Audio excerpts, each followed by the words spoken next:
ঘটনাটি ঘটেছিল আজ থেকে 22 বছর আগে। তখন আমার বয়স ছিল 16 বছর। সে সময় আমি ক্লাস 9 থেকে ক্লাস 10-এ উঠি। আমাদের গ্রামে একটি ছোট্ট হাই স্কুল ছিল। সে সময় সেখানে প্রায় 150 জনের মতো ছাত্রছাত্রী পড়াশোনা করতে পারত। তো আমরা হাই স্কুল জীবন সেখানেই শুরু করি। পুরো স্কুল মিলে যে কজন ভালো স্টুডেন্ট ছিল তাদের মধ্যে আমিও একজন ছিলাম। তখন আমাদের ক্লাসের ফার্স্ট বয় ছিলাম আমি। আর পড়াশোনায় ভালো হওয়ার কারণে প্রায় সকল শিক্ষক শিক্ষিকা আমাকে অনেক পছন্দ করত। একজন স্কুল পড়ুয়া ছাত্র হিসেবে অন্য 8-10টা ছেলের মতো আমারও কিছু বন্ধু ছিল। ওদের মধ্যে আমাদের সবচেয়ে ক্লোজ ফ্রেন্ড ছিল আনন্দ। ব্যক্তিগত কারণে আমি আনন্দ ছদ্মনাম ব্যবহার করলাম। আনন্দের সাথে আমার বন্ধুত্ব হয়েছিল ক্লাস 6-এ ওঠার পর। স্কুলে আমরা দুজন সবসময় একই বেঞ্চে বসতাম। আমরা দুজন এতটাই ক্লোজ ছিলাম যে স্কুলে দুষ্টুমি করে ও মার খেলে আমি অযথা দোষ ঘাড়ে নিয়ে মার খেতাম। মাঝে মাঝে রাতে ও আমার বাসায় ঘুমাতে আসতো, আবার কোনো কোনো দিন আমিও ওর বাসায় ঘুমাতে যেতাম। রোজ সকালে স্কুলে যাওয়ার জন্য ওই আগে আমাকে ডাকতে আসতো। একদিন সকালে স্কুলে যাওয়ার জন্য ডাকতে এসে ও আমাকে বলল, বন্ধু, আজ আমাদের গ্রামের ছেলেদের সাথে পাশের গ্রামের স্কুলের ছেলেদের ফুটবল ম্যাচ আছে। গতকাল ওরা আমাদের বলেছিল টিমে 2 জন প্লেয়ার শর্ট আছে, তো তুই তো খেলতে চাস, তাহলে কালকে তুই আর আমি ওই বন্ধুকে ডেকে নিয়ে আসি। অনেকদিন ধরে ফুটবল খেলিনি বন্ধু, তো চল না আজকে ওদের সাথে গিয়ে একটু ফুটবল খেলি।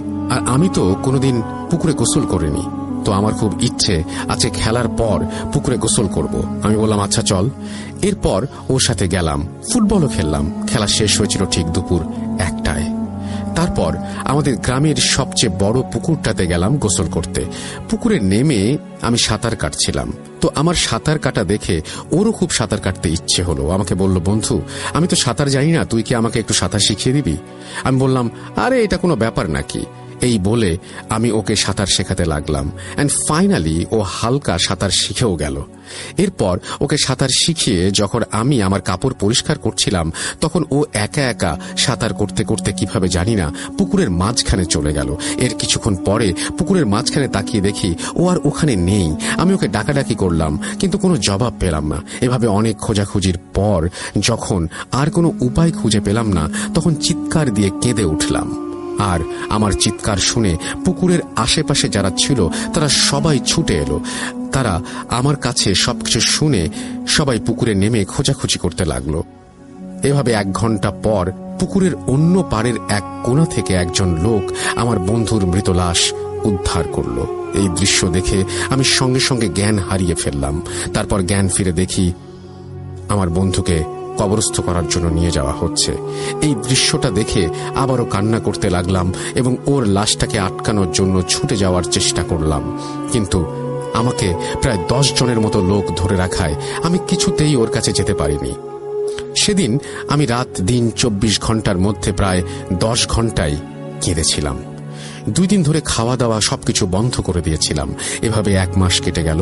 এরপর একদিন হঠাৎ রাতে ওকে স্বপ্নে দেখতে পেলাম।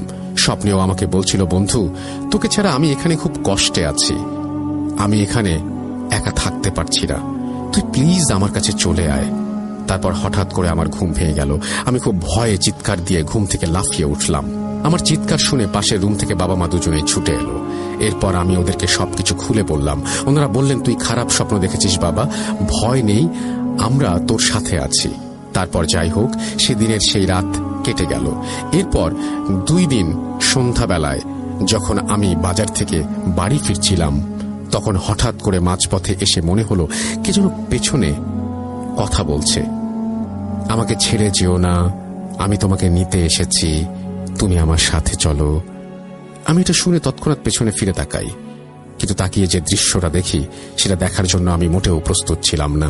আমি দেখি কাফনের কাপড় পরিধানকৃত একটা লাশ আমার দিকে এক পা করে এগিয়ে আসছে।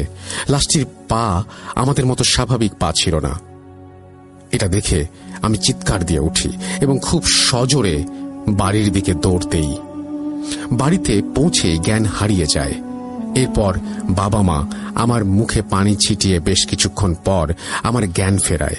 জ্ঞান ফেরার পর বাবা মাকে সবকিছু খুলে বললাম। সবকিছু শুনে তারা আমাকে আমাদের মসজিদের ইমাম সাহেবের কাছে নিয়ে গেলেন। ইমাম সাহেব সব শুনে আমাকে কিছু ঝাড়ফুঁক দিলেন আর একটু পানি পরিয়ে আমাকে খাইয়ে দিলেন।